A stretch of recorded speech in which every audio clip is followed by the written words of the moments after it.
ప్రస్తుతం కాళేశ్వరం ప్రాజెక్టుకు సంబంధించి బీఆర్ఎస్ అధినేత మాజీ ముఖ్యమంత్రి కేసీఆర్కు కమిషన్ నోటీసులు ఇవ్వడంపై అయితే మాత్రం జూన్ 4వ తారీఖున ఇందిరా పార్క్ దగ్గర బీఆర్ఎస్ ఎమ్మెల్సీ కవిత అయితే ధర్నా చేపట్టారు. అసలు ఇందులో ఎంత నిజం ఉంది, ధర్నా చేపట్టడం వెనక కారణం ఏంటి అనేది విషయాలపై మనతో పాటు మాట్లాడడానికి రామగుండం ఎమ్మెల్యే మక్కన్ సింగ్ రాజ్ ఠాకూర్ గారు ఉన్నారు. వారిని అడిగి తెలుసుకుందాం. చెప్పండి సార్, మీరు దీన్ని ఎట్లా చూస్తారు?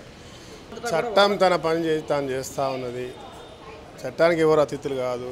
కమిషన్లు కానివ్వండి, నేషనల్ డ్యామ్ అథారిటీ వాళ్ళు ఇచ్చినటువంటి కానివ్వండి, దానికి అందరు కూడా వాళ్ళు ఏం చేయలేనప్పుడు, నిజాయితీగా ఉన్నప్పుడు దానికి వాళ్ళు అటెండ్ కావాల్సిందే, జవాబు చెప్పాల్సిందే కదా. జవాబు చెప్తే అయిపోతుంది కదా.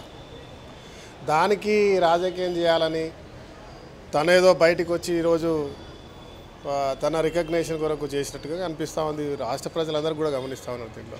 అంటే తెలంగాణ భూములకు నీళ్ళు ఇవ్వటమే తను చేసిన తప్ప అని అయితే మాత్రం కవిత స్టేట్మెంట్ ఇస్తుంది సార్. తెలంగాణ భూమిలో నీళ్ళు ఇవ్వడం ఎవరు తప్పన్నారు? వాళ్ళు మేడిగడ్డ కట్టిరు, వాళ్ళే కూలింది అదే, ఎవరు గులగొట్టలేదు కదా.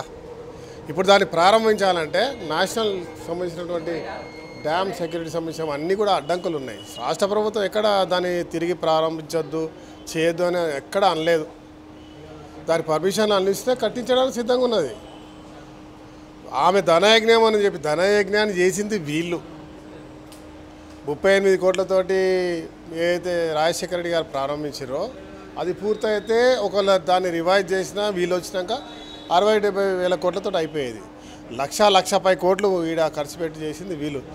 ఎవరు ధనయజ్ఞం చేసినారో, ఎవరు జలయజ్ఞం చేసినారో ప్రజలకు చాలా చక్కగా తెలుసు.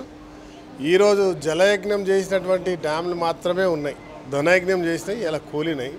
ఆ ధనయజ్ఞం చేసిన 8th వండర్ అయితే వీళ్ళు కట్టిరో అది కూలడం ఇలా గౌరవ మాజీ ముఖ్యమంత్రి కేసీఆర్ కూడా ఒక రకంగా మానసికంగా ఆయన కూడా కూలిందని నేను భావిస్తా ఉన్నాను. అంటే సార్, గత కొద్ది రోజుల నుంచి చూసుకున్నట్లయితే కవిత ఎక్కడా కూడా బీఆర్ఎస్ పార్టీ పేరును కానీ బీఆర్ఎస్ పార్టీ కండువాను కానీ ప్రస్తావించట్లేదు. అలాగే అసలు నిజంగానే తెగిపోయిందంటారా? కవిత సొంతంగా పార్టీ పెడుతుందంటారా?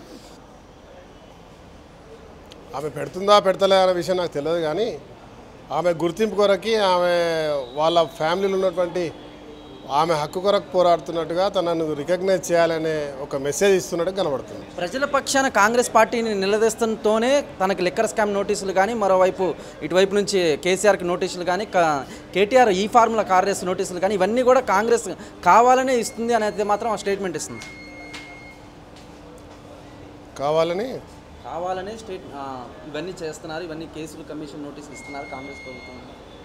కాంగ్రెస్ పార్టీకి ఈ రాష్ట్ర అభ్యున్నతి, రాష్ట్రాన్ని అగ్రగామిగా నిలబెట్టే ఆలోచనలో ఒక సంకల్పంతో ముందుకు పోతా ఉంది. కేసీఆర్ ఏం చేసిండు, కేసీఆర్ ఉన్నదాన్ని తవ్వాలా చేయాలా అని ఒక ఉర్దూలో కావత్ ఉంటుంది, మరవే ముడితే నైగాడితే అంటారు. అంటే ఈ పూర్వ బొందలు తవ్వే తత్వం కాంగ్రెస్ పార్టీకి ఇక్కడ టైం ఎవరికి లేదు. ఆయన చేసిన తప్పిదాలు ఇవాళ బహిరంగంగా కనబడతా ఉన్నాయి. ప్రజలకు కనబడేటువంటి మేడిగడ్డ కూలింది, ఎందుకు కూలిందనే చర్చ నడుస్తూ ఉంది. దాని మీద నడుస్తూ ఉంటే దాంతోపాటు కేంద్ర ప్రభుత్వం సంబంధించిన కమిషన్లు కావచ్చు, ఇంకేదైనా కావచ్చు, నోటీసులు ఇస్తూ ఉంటే దాని జవాబు చెప్పలేక ఓ బురద జల్లే కార్యక్రమం చేస్తున్నారు తప్ప ఎక్కడ కూడా వాంటెడ్లీ ఇంటెన్షన్గా చేసేది ఉంటే ఇప్పటివరకు ఎప్పటికో క్లోజ్ అయిపోయేటోళ్ళు వీళ్ళు.